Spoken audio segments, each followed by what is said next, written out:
सरस्वती का ध्यान लगा कि सुमर श्री गणराज। सरस्वती का ध्यान लगा कि सुमर श्री गणराज। कुष्मांडा माता की तुमको कथा सुनाए आज, ध्यान से सुनिए भक्तों, गौर से सुनिए भक्तों। ध्यान से सुनिए भक्तों, गौर से सुनिए भक्तों। सरस्वती का ध्यान लगा कि सुमर श्री गणराज। सरस्वती का ध्यान लगा कि सुमर श्री गणराज। कुष्मांडा माता की तुमको कथा सुनाए आज, ध्यान से सुनिए भक्तों, गौर से सुनिए भक्तों। ध्यान से सुनिए भक्तों, गौर से सुनिए भक्तों।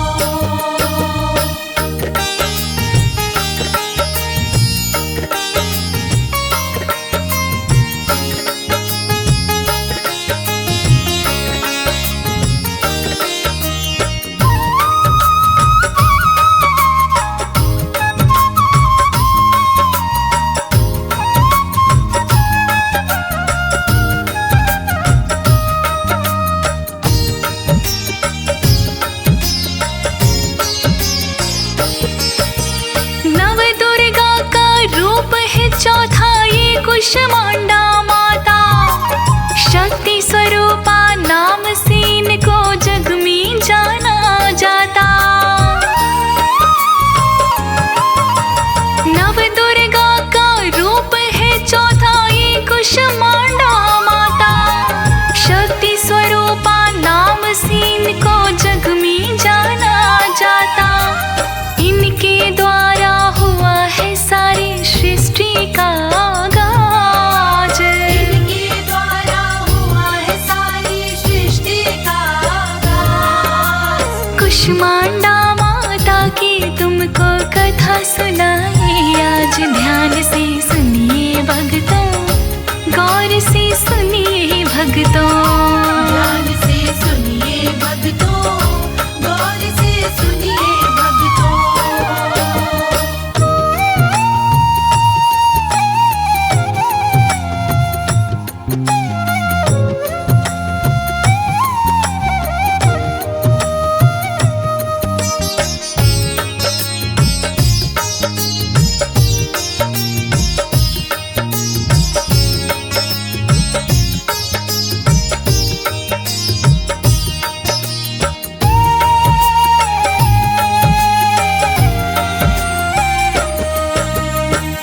सृष्टि से पहले भक्तों चारों ओर अंधेरा, तब महामाई ने ऊर्जा का गोला एक उकेरा। था सृष्टि से पहले भक्तों चारों ओर अंधेरा, तब महामाई ने ऊर्जा का गोला एक उकेरा। जय माँ निकल रही थी गोले से आवाज। जय माँ निकल रही थी गोले से आवाज। कुष्मांडा माता की तुमको कथा सुनाए आज, ध्यान से सुनिए भक्तों, गौर से सुनिए भक्तों। ध्यान से सुनिए भक्तों, गौर से सुनिए भक्तों।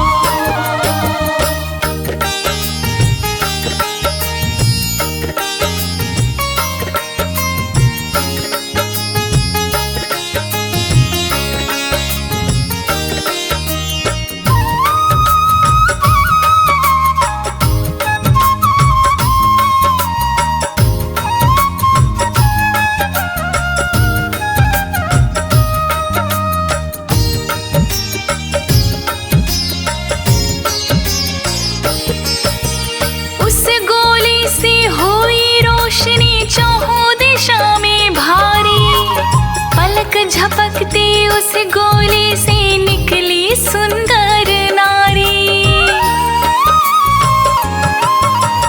उस गोली से हुई रोशनी चौहों दिशा में भारी, पलक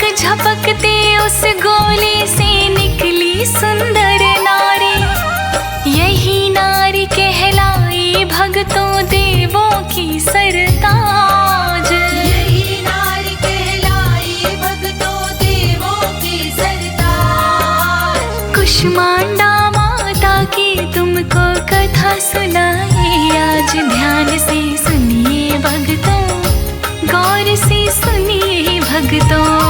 ध्यान से सुनिए भक्तों, गौर से सुनिए भक्तों।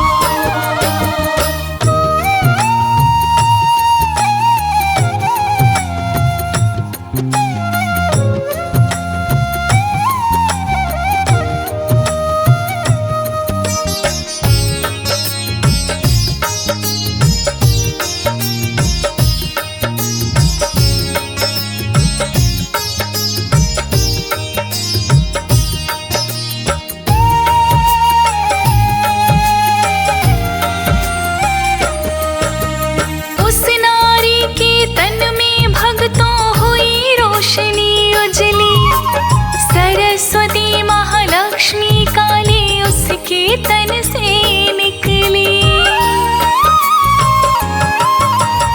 उस नारी के तन में भक्तों हुई रोशनी उजली, सरस्वती महालक्ष्मी काली उसके तन से निकली। धीरे धीरे लगी वो करने सृष्टि का आगाज, धीरे धीरे लगी वो करने सृष्टि का आगाज। कुष्मांडा माता की तुमको कथा सुनाए आज, ध्यान से सुनिए भक्तों, गौर से सुनिए भक्तों।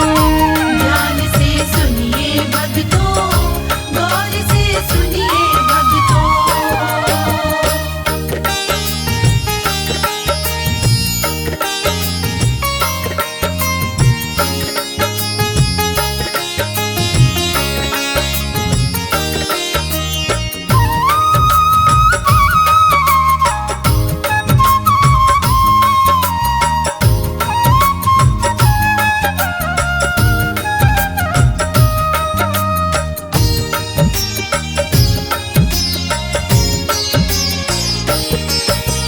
महाकाल के तन से एक और जन्मे नर और नारी, 5 शीश 10 भुजा थी, नर की सूरत थी बड़ी प्यारी।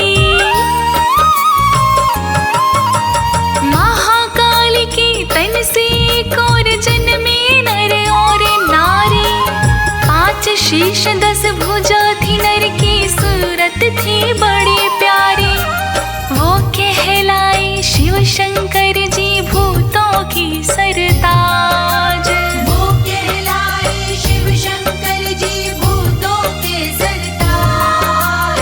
कुष्मांडा माता की तुमको कथा सुनाए आज, ध्यान से सुनिए भक्तों, गौर से सुनिए भक्तों। ध्यान से सुनिए भक्तों, गौर से सुनिए भक्तों।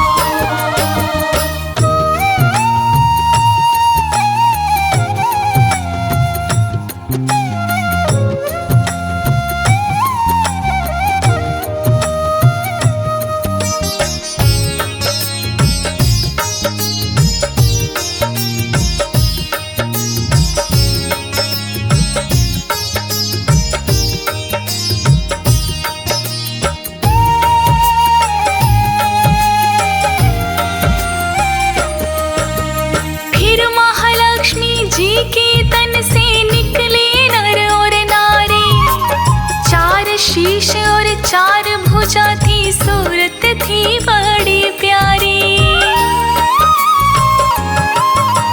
फिर महालक्ष्मी जी के तन से निकले नर और नारी, 4 शीश और 4 भुजा थी, सूरत थी बड़ी प्यारी। नाम दिया उनको ब्रह्मा जी, सौंपा सृष्टि का काज। नाम दिया उनको ब्रह्मा जी, सौंपा सृष्टि का काज। कुष्मांडा माता की तुमको कथा सुनाए आज, ध्यान से सुनिए भक्तों, गौर से सुनिए भक्तों। ध्यान से सुनिए भक्तों, गौर से सुनिए भक्तों।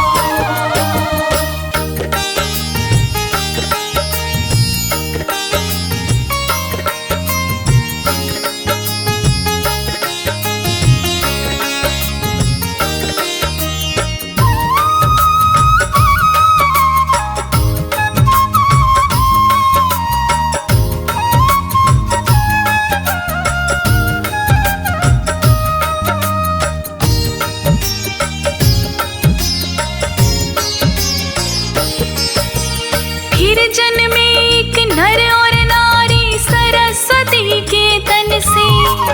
एक शीश और 4 हाथ थे सुंदर नील वरन से।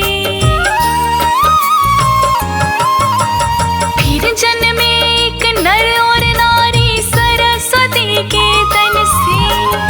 एक शीश और 4 हाथ थे सुंदर नील वरन से। उनको नाम दिया विष्णु का कमला के महाराज। उनको नाम दिया विष्णु का कमला के महाराज। कुष्मांडा माता की तुमको कथा सुनाए आज। ध्यान से सुनिए भक्तों, गौर से सुनिए भक्तों। ध्यान से सुनिए भक्तों, गौर से सुनिए भक्तों।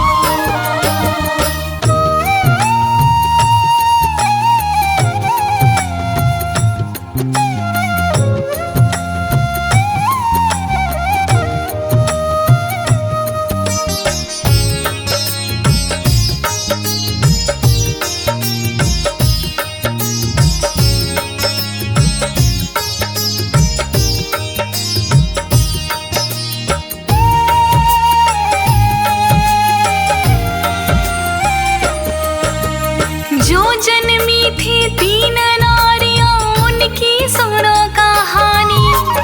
एक सती शिव की कहलाई, एक बनी ब्रह्माणी। जो जन्मी थी 3 नारियां उनकी सुनो कहानी। एक सती शिव की कहलाई, एक बनी ब्रह्माणी। तीजी लक्ष्मी जी ने पाया क्षीर भवन का राज। तीजी लक्ष्मी जी ने पाया क्षीर भवन का राज। कुष्मांडा माता की तुमको कथा सुनाए आज। ध्यान से सुनिए भक्तों, गौर से सुनिए भक्तों। ध्यान से सुनिए भक्तों, गौर से सुनिए भक्तों।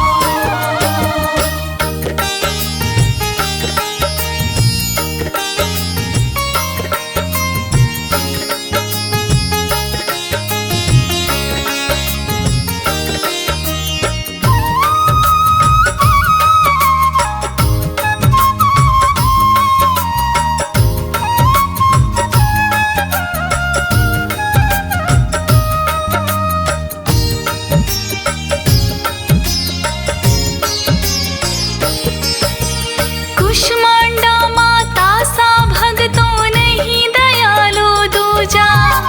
ब्रह्मा विष्णु शिव शंकर भी करते इनकी पूजा। कुष्मांडा माता सी भक्तों नहीं दयालु दूजा। ब्रह्मा विष्णु शिव शंकर भी करते इनके पूजा। 3 लोक नवखंड में इनका डंका रहा है बाज। 3 लोक नवखंड में इनका डंका रहा है बाज। कुष्मांडा माता की तुमको कथा सुनाए आज। ध्यान से सुनिए भक्तों, गौर से सुनिए भक्तों। ध्यान से सुनिए भक्तों, गौर से सुनिए भक्तों।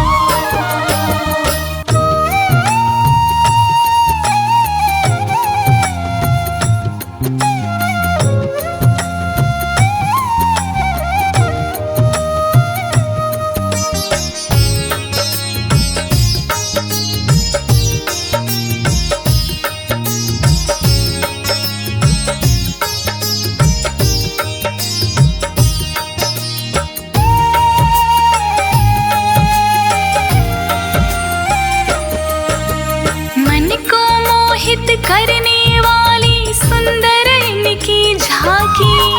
हल्की हल्की हंसी होठ पे 8 भुजा है माँ की।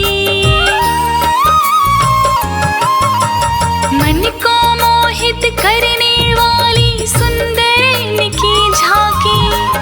हल्की हल्की हंसी होठ पे 8 आठ भुजा है माँ की, सूरज की किरणों की जैसा सिर पे सोहे ताज। सूरज की किरणों के जैसा सिर पे सोहे ताज। कुष्मांडा माता की तुमको कथा सुनाए आज, ध्यान से सुनिए भक्तों, गौर से सुनिए भक्तों। ध्यान से सुनिए भक्तों, गौर से सुनिए भक्तों।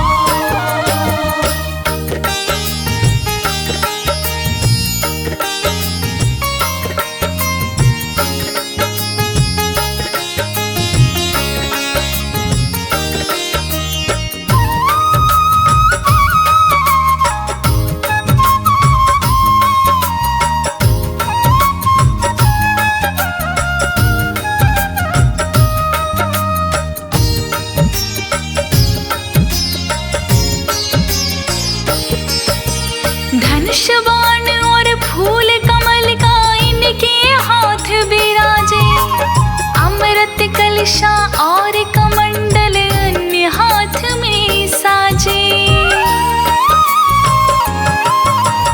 धनुष बाण और फूल कमल का इनके हाथ बिराजे, अमृत कलशा और कमंडल अन्य हाथ में साजे। चक्र सुदर्शन और गदा रही अन्य हाथ में साज। चक्र सुदर्शन और गदा रही अन्य हाथ में साज। कुष्मांडा माता की तुमको कथा सुनाए आज, ध्यान से सुनिए भक्तों, गौर से सुनिए भक्तों।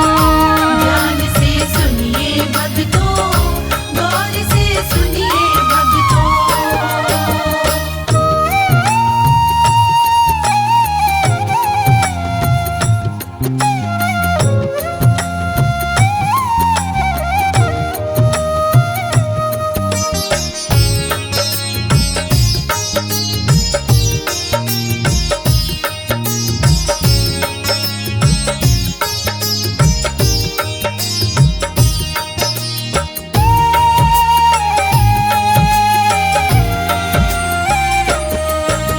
सिद्धि देने वाली माला आठवें हाथ में सोहे, देवी माँ का रूप सलोना भक्तों का मन मोहे।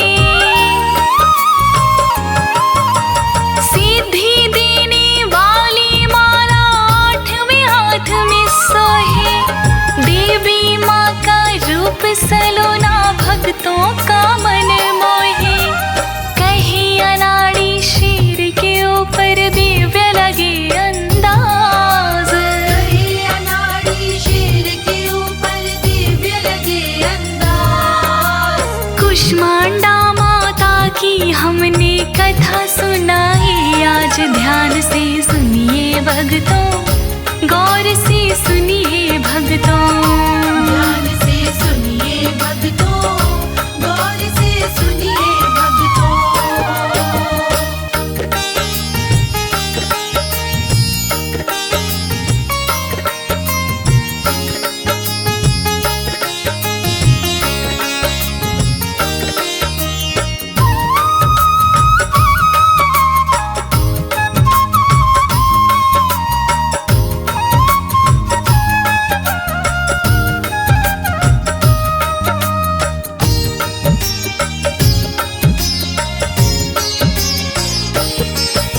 मनवांछित फल देने वाली है कुष्मांडा माई, जैसी कथा सुनी मैंने भक्तों वैसी तुम्हीं सुनाई।